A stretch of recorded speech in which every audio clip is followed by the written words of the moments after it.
बिस्मिल्लाहिर्रहमानिर्रहीम। अस्सलाम वालेकुम नाजरीन, आप देख रहे हैं मेरा यूट्यूब चैनल एस्ट्रोलॉजर मौज़ूम खान और मैं हूं मौज़ूम खान। आज मैं फिर नया मौजू एक नया क्वेश्चन लेकर आया हूं। एक मोहतरमा ने अभी मुझे फ़ोन किया और उन्होंने मुझसे पूछा कि हाँ साहब, मेरा निकाह हुआ है लेकिन मेरी रुखसती नहीं हुई, तो क्या रुखसती जो है वो शादी है या निकाह का टाइम शादी है? क्योंकि मैंने बहुत सारे एस्ट्रोलॉजर से ये पूछा है और उन्होंने कहा है जो आपका जो निकाह का वक्त है वही आपकी ज़िंदगी में आपकी शादी का टाइम है। तो अगर आप हमें अपने निकाह का वक्त बताएं तो हम उससे जो रिज़ल्ट्स निकालेंगे वो आपकी शादी के मतलब बयानात देंगे, या आपको ये पता चलेगा कि आपकी शादी कैसी रहेगी। तो आप उसके बारे में क्या कहते हैं? ये एक ऐसा कॉन्सेप्ट है जो मैंने बहुत सारे पाकिस्तानी एस्ट्रोलॉजी से भी सुना है कि जब पाकिस्तान बना था तो पाकिस्तान की अनाउंसमेंट का टाइम जो है वो लिया जाए, जब कानूनी तौर पर करारदाद लिखी गई थी वो वक्त लिया जाए। इस तरह के बहुत सारे ऐसे कॉन्सेप्ट हैं जो लोगों ने अपने जहन में बिठाए हुए हैं, जिनको मैं तब्दील करने या उनको एस्पेक्ट चेंज करने की कोशिश करता हूँ, उनको समझाने की कोशिश करता हूँ कि असल में वो समझते क्या है और एस्ट्रोलॉजी क्या आता है। शादी, जब हम शादी कहते हैं एक बात गौर से सुने, शादी is not the agreement only. निकाह हो जाना ठीक है, शरई तौर पर एक ऐसी कॉन्सेप्ट है, एक ऐसी रवायत है जिससे एक आदमी एक औरत के क्या सकते हैं हक़ ज़ौजियत में आ जाता है। यहाँ तक ये बात ठीक है, मगर ये बात याद रहे कि जब एस्ट्रोलॉजी अप्लाई की जाती है या कोई नॉलेज अप्लाई किया जाता है तो वो किसी भी एक ख़ास रिलीजन का पाबंद नहीं है, वो तमाम इंसानों पर एक ही जैसा इफेक्ट करना चाहिए उसे। हम कहते हैं बार बार, आपने भी सुना होगा कि एस्ट्रोलॉजी इज ए साइंस। जो साइंस है, साइंस की जब हम तारीफ करते हैं तो हम ये कहते हैं कि साइंस है किसी भी अमल को बार बार बार बार करने से अगर एक ही रिजल्ट निकला है तो वो शायद साइंस है।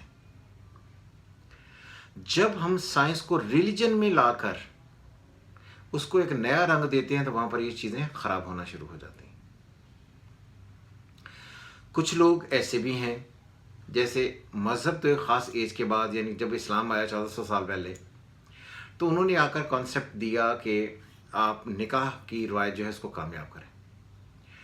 इंडियन जो अगर आप देखें तो उनके जो प्रीवियस कॉन्सेप्ट्स थे उनमें मैरिज, निकाह जैसी सूरत हाल नहीं थी। इसलिए इस बात को अपने जहन में रखें कि मैरिज है क्या। मैरिज किसी भी एग्रीमेंट का नाम नहीं है, किसी मुआहिदे का नाम नहीं है। आप रिलीजियसली जो एक्टिविटीज़ करते हैं वो बिल्कुल जेन्युइन है, वो ठीक है, वो आपको मुआशरती तौर पर बेहतर ज़िंदगी गुजारने और इंसानों के साथ ज़िंदगी इंसान को गुजारने के लिए एक राह दिखाता है।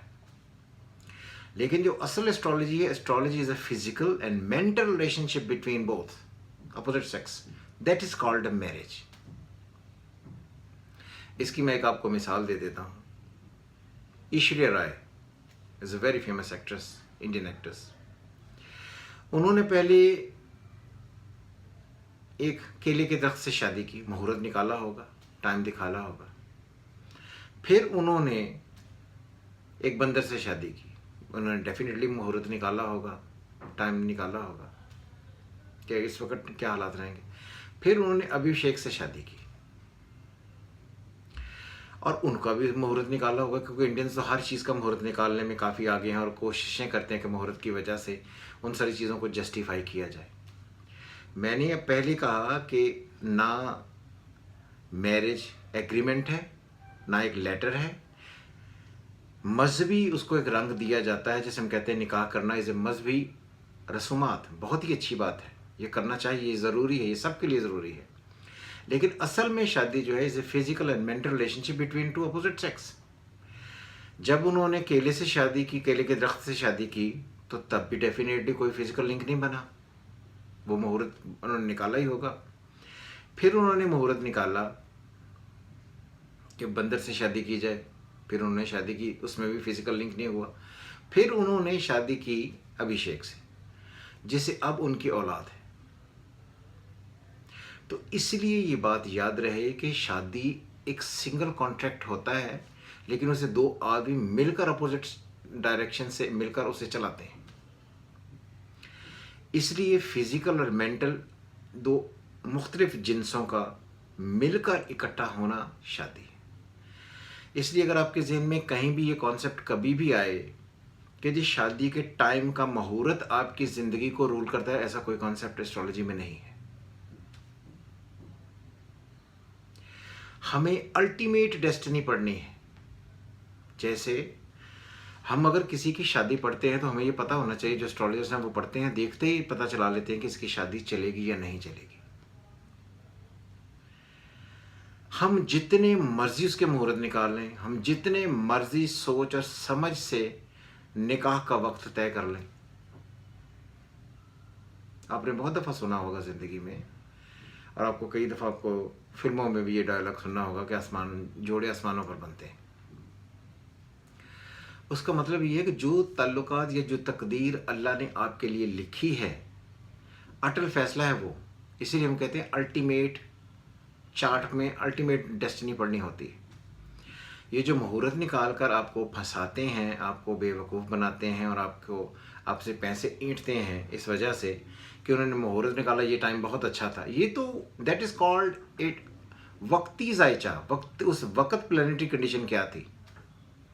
लेकिन जब आप इसे होल लाइफ पर एक पूरी चीज़ पर अप्लाई करेंगे तो ये चीज़ें मुख्तलिफ होती चली जाएंगी। सो इसलिए ये बात याद रखिए, शादी अल्टीमेट फैसला है। देखते ही चार्ट से पता चल जाता है कि इसकी शादी कब होगी और कैसी रहेगी। इसका मुहूर्त निकालने से कोई फ़ायदा नहीं है। मुहूर्त इज़ ए टेम्परेरी ओमन। जैसे फ़र्ज़ कर लें, हम सॉरी, आप कईयों को ये बात बुरी भी लग सकती है कि एक आदमी किसी एक औरत को एक लव लेटर लिखता है और उसमें वो अपना इजहार करता है, जी मैं तुम पर बहुत मर गया हूँ, मुझे तुमसे बहुत प्यार है, मैं तुम्हारे बगैर नहीं रह सकता, मुझे ज़िंदगी तुम्हारे बगैर नहीं चाहिए, इस तरह के अल्फाज लिखता है।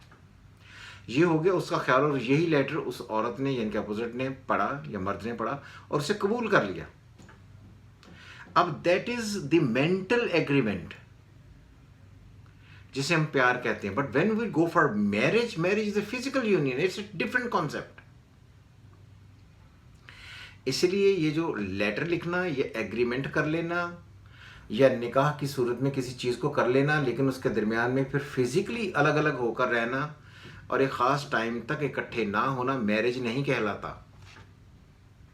मैरिज तभी है जब आप फिजिकली मेंटली इकट्ठे होंगे। इसलिए अपने कॉन्सेप्ट्स दुरुस्त कर लें।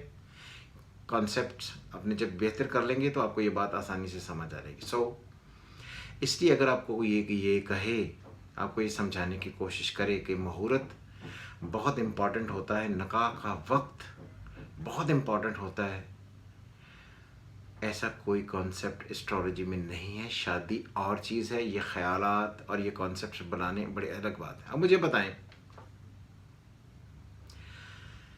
कि जब प्लैनेटरी कंडीशन पढ़ते हैं एस्ट्रोलॉजी से, हम पढ़ते हैं Jupiter, Saturn, Rahu, Ketu, Mars, moon, sun, important planets पढ़ते हैं उस खाम से। अगर सन अफ्लिक्टेड है किसी का बाय बर्थ ही, जब आप मुहूर्त निकाल रहे हैं तो वो महीना उसके लिए कैसा रहेगा? बुरा। हाँ, आप उसे दिन निकालने के लिए फिर उसके दिन चूज करेंगे। अगर एक एस्पेक्ट, सबसे पहले साल गुजारने के लिए जुपिटर, मंथ के लिए सन एंड डेज के लिए मून। जब आपका जुपिटर ही बाय बर्थ बैठा हुआ है वीक, तो उस एक साल में आप कुछ भी कर लें, कितने मर्जी एस्पेक्ट बना लें, उस एक साल में आपके जो नेगेटिव एस्पेक्ट्स बने हुए हैं वो आपको प्रॉब्लम क्रिएट करेंगे ही। इसलिए आप इस साल कोई भी मुहूर्त निकाल लें वो ठीक नहीं होगा, क्योंकि अल्टीमेटली वो साल आपका बुरा गुजरना है। तो इसलिए इस कॉन्सेप्ट को अपने ज़हन से निकाल लें कि निकाह का वक्त या किसी भी एक चीज़ का मुहूर्त उसकी अल्टीमेट डेस्टिनी होती है, ऐसा कोई कॉन्सेप्ट नहीं है। जब आप ट्रू जेन्युइन एस्ट्रोलॉजी पढ़ेंगे तो आपको अल्टीमेट डेस्टिनी पढ़नी पड़ती है। जब आप अल्टीमेट डेस्टिनी पढ़ेंगे तो आपको ये सारी बातें समझ आ जाएगी। उम्मीद करता हूँ कि आपका ये कॉन्सेप्ट क्लियर हो गया होगा। अगर आपके जहन में किसी भी किस्म के कोई क्वेश्चंस हों जो आप हमसे करना चाहें तो आप कभी भी कर सकते हैं। मैंने ये चैनल आपका ये हफ्ता कैसा रहेगा ये बनाने के लिए नहीं लिखा, इसलिए नहीं रखा क्योंकि ये सारे काम आपका ये हफ्ता कैसा रहेगा, ये फ़लाँ दिन कैसा रहेगा, ये सारी चीज़ें ये एक झूठ से बढ़कर और कुछ नहीं है। ये अंदाज़े हैं, ये एक मुहूर्त टाइप एक चीज़ है। सो इसलिए ये चैनल सिर्फ उन लोगों के लिए है जो एस्ट्रोलॉजी से कुछ सीखना चाहते हैं, उन्हें एस्ट्रोलॉजी समझ आनी चाहिए। उम्मीद करता हूँ आपको ये वीडियो पसंद आई होगी। हमेशा की तरह खुदा हाफिज़। पाकिस्तान जिंदाबाद।